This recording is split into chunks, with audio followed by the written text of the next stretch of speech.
ഇന്ന് നേഷൻ ഫസ്റ്റിൽ എന്നോടൊപ്പം അതിഥിയായുള്ളത് കുഞ്ഞികൃഷ്ണനാണ്. നമസ്കാരം സർ. നമസ്കാരം.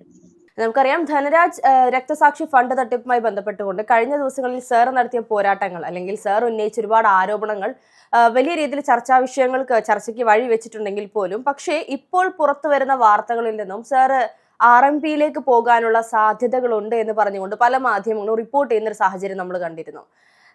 ഇതിനു മുൻപ് തിരുവനന്തപുരത്ത് നിന്നും ഇത്തരത്തിലൊരു ഫണ്ട് തട്ടിപ്പുമായി ബന്ധപ്പെട്ടുകൊണ്ട് അഡ്വക്കേറ്റ് ഹസ്കർ ഈ ഒരു ആരോപണം ഉന്നയിച്ചുകൊണ്ട് RMPയിൽ പോയ ഒരു വാർത്തയെ നമ്മൾ കണ്ടിരുന്നു. അങ്ങനെ ഒരു കൂറുമാറ്റം അല്ലെങ്കിൽ അങ്ങനെ ഒരു പാർട്ടി മാറ്റം സാറ് പ്ലാൻ ചെയ്തിരുന്നു ശരിക്കും?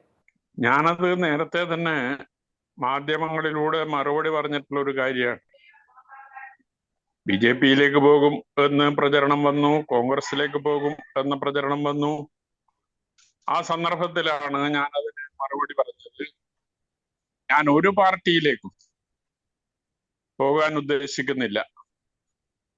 ഒരു കമ്മ്യൂണിസ്റ്റുകാരനായി തുടരുക എന്നതാണ് എൻ്റെ നിലപാട്. അതിന് പാർട്ടി ഒന്നുമില്ല.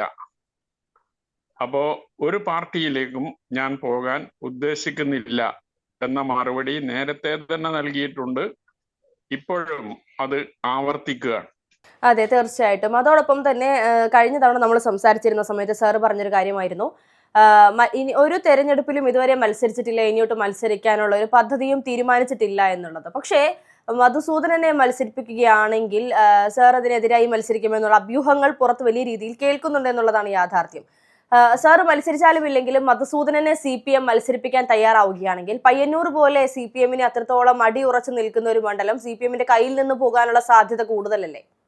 അല്ല, അതൊന്നും പറയാൻ കഴിയില്ല. കാരണം പയ്യന്നൂർ മണ്ഡലം CPMന് വലിയ സ്വാധീനമുള്ള, വലിയ ഭൂരിപക്ഷത്തിന് CPM ജയിക്കുന്ന ഒരു മണ്ഡലമാണ് പയ്യന്നൂർ മണ്ഡലം.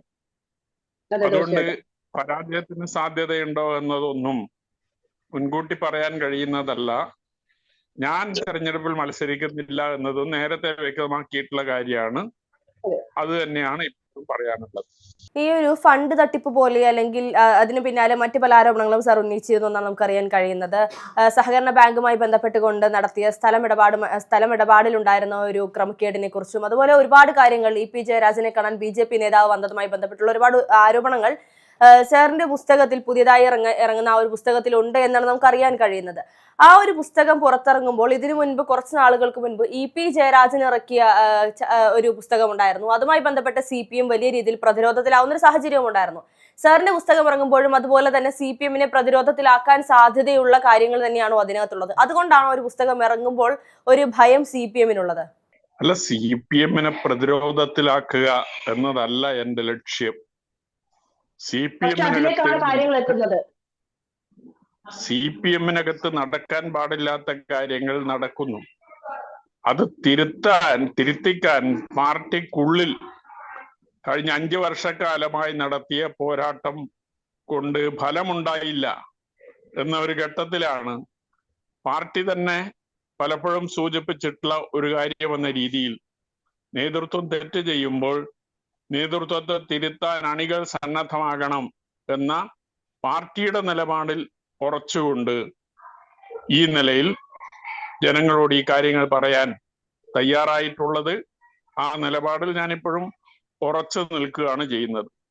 അതെ, തീർച്ചയായിട്ടും. ഇന്നത്തെ സമൂഹത്തിൽ അല്ലെങ്കിൽ വരുന്ന നിയമസഭാ തെരഞ്ഞെടുപ്പ്, കഴിഞ്ഞുപോയ തദ്ദേശ തെരഞ്ഞെടുപ്പ്, ഇതെല്ലാം തന്നെയും CPMന് അത്ര നല്ലൊരു നിലയിലേക്കല്ല കാര്യങ്ങൾ പോയിക്കൊണ്ടിരിക്കുന്നത്. കൃത്യമായി CPMൽ ഒരു ഭരണവിരുദ്ധ വികാരമുണ്ട്. ഇപ്പോൾ സാറ് പറഞ്ഞതുപോലെ നേതൃത്വത്തെ തന്നെ ചോദ്യം ചെയ്യുന്ന ഒരു നിലയിലേക്ക് കാര്യങ്ങൾ കൊണ്ടെത്തിച്ചത് ഈ പറയുന്ന നേതൃത്വവും ഈ പറയുന്ന നേതാക്കന്മാരും തന്നെയാണ് എന്നുള്ളതാണ് യാഥാർത്ഥ്യം. ഒരു സമയത്ത് നമ്മൾ കോൺഗ്രസിൽ കണ്ടിരുന്ന പല പിണക്കങ്ങളും പല വഴക്കുകളും ഇപ്പോൾ കമ്മ്യൂണിസ്റ്റ് പാർട്ടിയിൽ കാണുന്നതിന്റെയും കാര്യം ഈ പറയുന്നത് പോലെ കമ്മ്യൂണിസ്റ്റ് ആശയങ്ങൾ ഇന്നത്തെ കമ്മ്യൂണിസ്റ്റ് പാർട്ടിയുടെ കയ്യിൽ നിന്നും നഷ്ടപ്പെട്ടു പോയത് കൊണ്ടാണോ? അല്ല, നഷ്ടപ്പെട്ടു പോയിക്കൊണ്ടിരിക്കുന്നു എന്നതാണ് എൻ്റെ ഒരു വിലയിരുത്തൽ. എന്ന് മാത്രമല്ല, ഞാൻ എൻ്റെ പുസ്തകത്തിൽ സൂചിപ്പിക്കുന്ന ഒരു കാര്യം, കേരളത്തിലാകെ പാർട്ടിയിൽ വിശ്വസിക്കുന്ന ആളുകൾ, അതിൽ വലിയൊരു വിഭാഗം അസംതൃപ്തരാണ്. അതിന് പല കാരണങ്ങളുണ്ടാകാം. ആ അസംതൃപ്തി ഒരു പൊട്ടിത്തെറിയിലേക്ക് എത്തിയതിന്റെ പതനമാണ് ബംഗാളിൽ നമുക്ക് കാണാൻ സാധിച്ചത്. അപ്പൊ ആ ബംഗാളിലെ അനുഭവം കേരളത്തിൽ ഉണ്ടാകാൻ പാടില്ല എന്നതാണ് ഞാൻ ആഗ്രഹിക്കുന്നത്. ഒരിക്കലും കേരളം ബംഗാൾ ആകരുത് എന്നാഗ്രഹമുണ്ട്.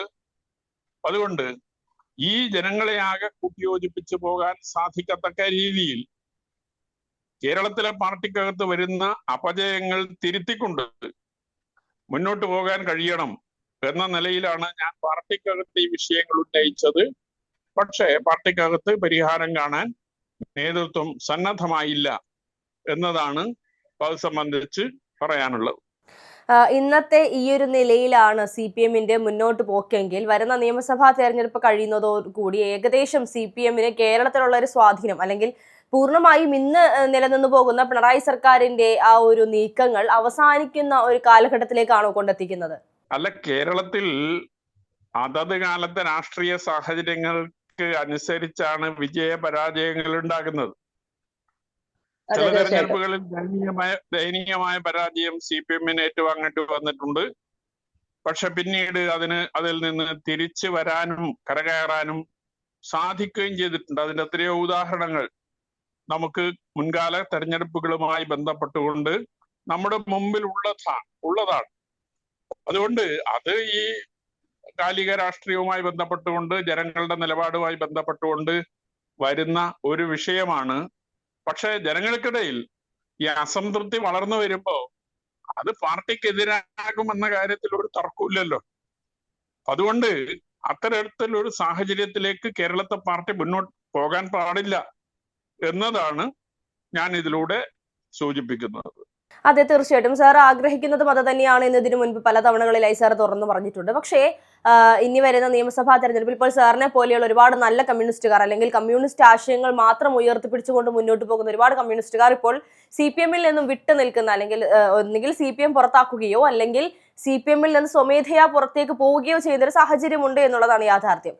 വരുന്ന നിയമസഭാ തെരഞ്ഞെടുപ്പിൽ ഈ നേരത്തെ സൂചിപ്പിച്ചതുപോലെയുള്ള വളരെ മോശമായ ഒരു തോൽവി CPM-ന് സമ്മാനിക്കാൻ ഈ പറയുന്ന കാര്യങ്ങളൊക്കെ ഒരു ഘടകമായി വരുമെന്നുള്ളതിൽ സംശയമില്ലല്ലോ.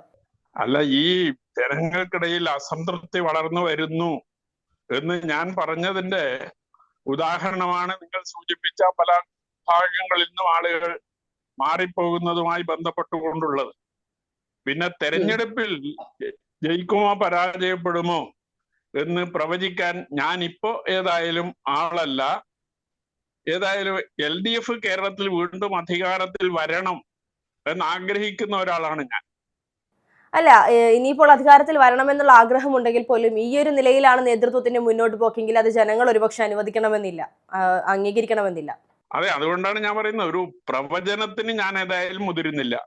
അതെ, എന്തായാലും സാറിന്റെ ഈ ഒരു തുറന്നു പറച്ചിൽ ഇപ്പോഴത്തെ അല്ല, ഇതിനു മുൻപ് ആ ഒരു മധുസൂദനനുമായി ബന്ധപ്പെട്ടുള്ള ധനരാജിന്റെ രക്തസാക്ഷി ഫണ്ട് തട്ടിപ്പായാലും സഹകരണ ബാങ്കുമായി ബന്ധപ്പെട്ടുള്ള തട്ടിപ്പുകളായാലും ഇതെല്ലാം സാറിന്റെ ഒരു തുറന്നു പറച്ചിൽ ഒരു പക്ഷേ കോൺഗ്രസിന് ഗുണം ചെയ്തേക്കാം എന്നുള്ളൊരു നിലയിലേക്കാണ് കാര്യങ്ങൾ എത്തിയിരിക്കുന്നത്. കോൺഗ്രസിന് ഗുണം ചെയ്യുമെങ്കിൽ അതിനുള്ള സാഹചര്യം ഒരുക്കിയത് ഈ പാർട്ടിയാണ്. അതെ, തീർച്ചയായിട്ടും. പാർട്ടിക്കകത്ത് ഉന്നയിച്ച് അത് പരിഹരിക്കാൻ നേതൃത്വം തയ്യാറാകാത്തത് കൊണ്ടാണ് ഈ തുറന്നു പറച്ചിൽ വേണ്ടി വന്നത്. അതുകൊണ്ട് അത് ഉത്തരവാദി പാർട്ടി നേതൃത്വം തന്നെയാണ് എന്നതേ അതേക്കുറിച്ച് സൂചിപ്പിക്കാൻ. അതെ, എന്തായാലും ചർച്ചയിൽ പങ്കെടുത്തതിന് നന്ദി. ഇത്രയും സമയം ഞങ്ങളോടൊപ്പം ചിലവഴിച്ചതിന് നന്ദി. Thank you so much.